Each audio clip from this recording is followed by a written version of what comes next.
আমার প্রত্যেকটা চোখের পানি তোমাদের অভিশাপ দেবে। অভিশাপ দিলাম আমি তোমাদেরকে, কোনোদিন ভালো থাকতে পারবে না। অভিশাপটা না আসলে মন থেকে আসে না।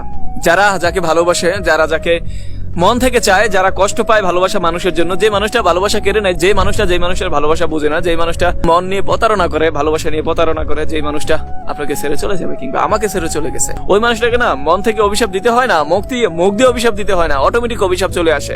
আপনার অন্তরে যে একটা জ্বালা আছে, যন্ত্রণা আছে, সেই জ্বালা যন্ত্রণা থেকে অটোমেটিক অভিশাপ চলে আসবে। হ্যাঁ, আমি তোমাকে অভিশাপ দিচ্ছি না, তবে অভিশাপ আমি তোমাকে এটা দিচ্ছি, আমার মন দিচ্ছে, কেন জানি চলে আসছে, কেন জানি আমি বা কেন তোমাকে অভিশাপ দিব, কেনই বা আমি তোমাকে অভিশাপ দিব? তুমি তো অভিশাপের কোনো কাজ করোনি। হ্যাঁ, তুমি আমাকে ছেড়ে চলে গেছো, কিন্তু অভিশাপটা কেন আমার মুখ দিয়ে চলে আসছে? কেন আমি বলতেছি এখন তোমরা ভালো থাকতে পারবে না? কেন আমি বলতেছি তোমরা এখন ভালো থাকতে পারবে না, তুমি ভালো থাকতে পারবে না? কেন বলতেছি? হ্যাঁ, কেন বলতেছি? এরকমটাই হয়। ইয়েস, একদম এইরকমটাই হয়। যারা যাকে ভালোবেসে ঠকেছে, তারা চায় না তার ভালোবাসার মানুষকে অভিশাপ দিতে, তারা চায় না তার ভালোবাসার মানুষ খারাপ থাকুক, যেখানেই থাকুক তারা চায় ভালো থাকুক। কিন্তু তারপরেও না, মানুষের মুখ দিয়ে কেন জানি অটোমেটিক এইরকম চলে আসে যে তুমি যেখানেই থাকো আমাকে ছাড়া সুখে থাকতে পারবে না, আমাকে ছাড়া ভালো থাকতে পারবে না। ইয়েস, তুমি আমাকে ছাড়া ভালো থাকতে পারবে না, একদমই ভালো থাকতে পারবে না, একদমই তুমি আমাকে কষ্ট দিয়ে ভালো থাকতে পারবে না। একটা কথা মনে রাখবে, দুনিয়াতে যে যাকে কষ্ট দেয়, যে যেই রকম ব্যবহার করে, যে যেটা চায়, সে কিন্তু সেটাই। তুমি আমাকে যা দিয়েছো, বিনিময়ে প্রকৃতি তোমাকে সেটা ফেরত দিবে, 100% ফেরত দিবে। কারণ আমি তো তোমাকে মন থেকে ভালোবেসেছিলাম, সত্যি আমি তোমাকে মন থেকে ভালোবেসেছিলাম। কিন্তু তুমি আমার সাথে প্রতারণা করেছো, একদম মন থেকে প্রতারণা করেছো। মন থেকে তুমি আমাকে ভালোবাসোনি, মন থেকে তুমি আমাকে, আমার মনটাকে ভেঙে দেওয়ার জন্য, তছনছ করে দেওয়ার জন্য, চুরমাচুর করে দেওয়ার জন্য মন থেকে তুমি আমার সাথে মিশেছিলে যে তুমি আমাকেই কষ্ট দিবে। আচ্ছা, এই পৃথিবীতে এত মানুষ থাকতে মন ভাঙার জন্য তুমি আমাকেই কেন বেছে নিলা? আমার মনটাকেই কেন তোমার ভাঙতে হলো? তুমি কি অন্য কাউকে খুঁজে পাও নাই? তুমি কেন আমারে এসে ধরলা? তুমি কেন আমার মনটা নিয়ে খেলা করলা? তুমি কেন আমাকে বেছে নিলা? এই পৃথিবীতে হাজার হাজার কোটি কোটি মানুষ থাকতে কেন তুমি আমার মন ভেঙে দিলা? কেন তুমি আমার সাথে প্রতারণা করলা? কেন তুমি আমাকে ছেড়ে চলে গেলা?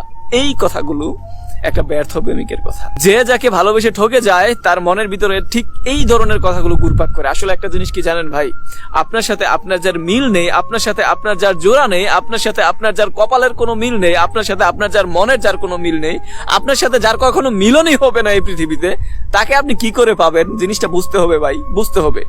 যার সাথে যার মিল নেই, যার সাথে যার জোড়া নেই, তাকে সে কখনোই পাবে না, কখনোই পাবে না।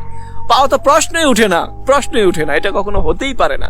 যদিও কোনোভাবে পেয়ে যান জোর করে, সে আপনার থাকবে না, আপনার রবে না। দেখবেন একটা না একটা কারণে, একটা না একটা অজুহাতে আপনাকে ছেড়েছে, চলে যাবেই, যেতেই হবে।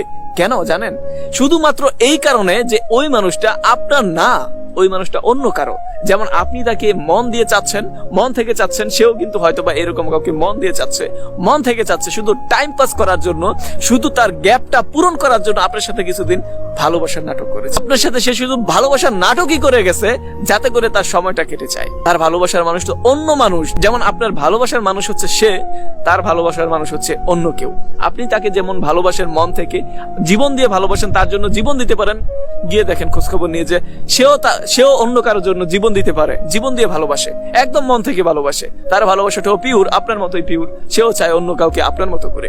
সেজন্য সে আপনার কপালে না থেকে অন্য কারো কপালে আছে, অন্য কারোর সাথে তার জোড়া বাঁধা আছে।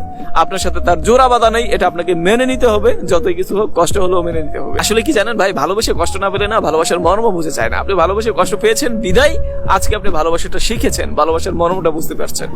ভালো থাকবেন, সুস্থ থাকবেন। যদি ভালোবেসে ঠকে থাকেন, তাহলে মনে করবেন যে সে আপনার কপালে ছিল না। আল্লাহ হাফেজ।